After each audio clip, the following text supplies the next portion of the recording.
Okay, this is how to connect the kill switch, the start switch and kill switch from the Champion generator. It looks complicated, but I figured it out super easy.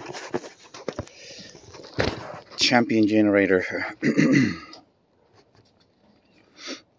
Okay, I'm connecting the generator to a truck, as you can see. I have some wiring.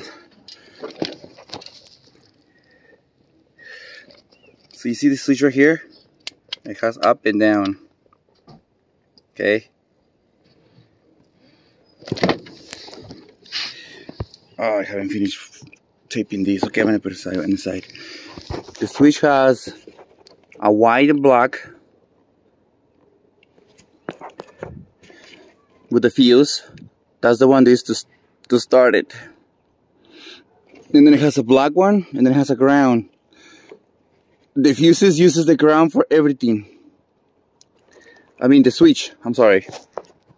So when you shut it off, it bridges the ground with the black. When I turn it on, it bridges the ground with the one with the fuse, or black and white, or the on. So this gives me a chance to use a 2-wired cable, because I have the generator connected to the truck, to use a single toggle switch. This one right here. There it goes, running.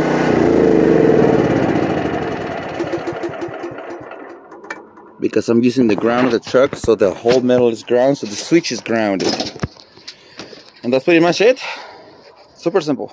Okay guys, I hope you share, like and subscribe.